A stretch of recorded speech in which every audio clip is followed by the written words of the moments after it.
Santapan Harian. Hari ini kita akan membaca Yohanes pasalnya yang ke-19 ayat 16b hingga ayatnya yang ke-27. Namun sebelumnya, mari kita berdoa. Tuhan yang penuh kasih, saat kami membuka firman-Mu hari ini, bukalah juga hati dan pikiran kami. Terangilah kami dengan kebenaran-Mu agar kami bukan hanya mendengar, tapi juga mengerti dan melakukannya. Di dalam Kristus Sang Firman yang hidup, kami berdoa. Amin. Yohanes 19 ayat 16b sampai 27. Mereka mengambil Yesus. Sambil memikul salibnya, ia pergi keluar ke tempat yang bernama tempat tengkorak, yang dalam bahasa Ibrani disebut Golgota. Di situ mereka menyalibkan dia. Bersama dia disalibkan juga dua orang lain, sebelah menyebelah, sedangkan Yesus di tengah. Pilatus menyuruh memasang juga tulisan di atas kayu salib itu, bunyinya, Yesus orang Nazaret, Raja orang Yahudi. Banyak orang Yahudi yang membaca tulisan itu, sebab tempat Yesus disalibkan terletak dekat kota, dan kata-kata itu tertulis dalam bahasa Ibrani, bahasa Latin, dan bahasa Yunani. Lalu kata imam-imam kepala orang Yahudi kepada Pilatus, "Jangan engkau menulis Raja orang Yahudi, melainkan ia mengatakan, akulah Raja orang Yahudi." Jawab Pilatus, "Apa yang kutulis tetap tertulis." Sesudah prajurit-prajurit itu menyalibkan Yesus, mereka mengambil pakaiannya, lalu membuatnya menjadi 4 bagian. Untuk tiap-tiap prajurit 1 bagian, dan jubahnya juga mereka ambil. Jubah itu tidak ada jahitan, ditenun dari atas ke bawah. Karena itu mereka berkata seorang kepada yang lain, "Janganlah kita memotong-motongnya, tetapi baiklah kita membuang undi untuk menentukan siapa yang mendapatnya. Demikianlah supaya digenapi yang tertulis dalam kitab suci.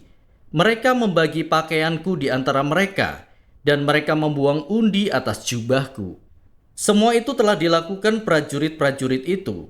Dekat salib Yesus berdiri ibunya dan saudara ibunya, Maria istri Klopas dan Maria Magdalena.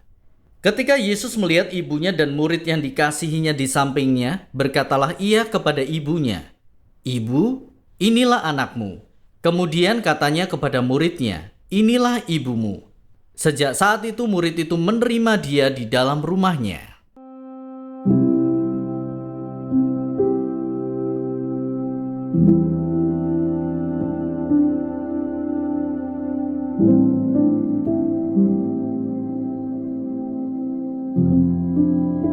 Sahabat Scripture Union Indonesia, seorang raja identik dengan mahkota emas dan istana serta singgasana yang megah.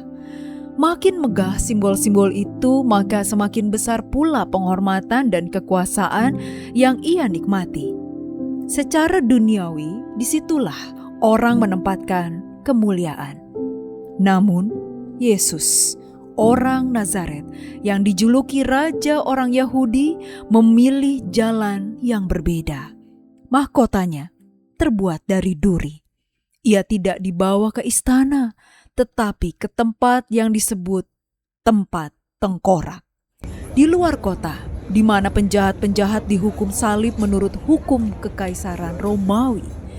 Ia tidak ditinggikan di singgasana, melainkan di atas kayu salib bersama 2 orang penjahat. Penyaliban adalah hukuman yang paling hina dan kejam di bawah kekuasaan Romawi bagi pemberontak, penjahat politik dan pengacau. Yesus direndahkan menjadi salah satu dari mereka.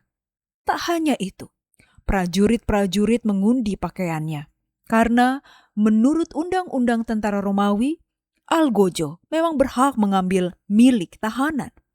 Artinya, Yesus tak hanya dihukum, tetapi dibuat seolah tak berwenang atas apapun. Salib adalah simbol kebodohan, bukan kemenangan. Raja macam apakah yang dipaku di atas kayu salib? Inilah paradoks salib.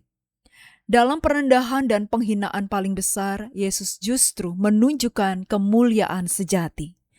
Dalam pengosongan diri, Yesus justru menyatakan pengampunan, perdamaian, dan pemulihan Allah.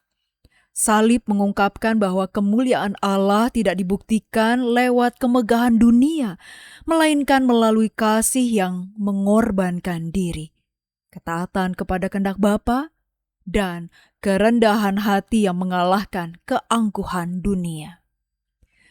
Kristus memperlihatkan bahwa kerajaan Allah dibangun di atas dasar pengorbanan, bukan pencitraan.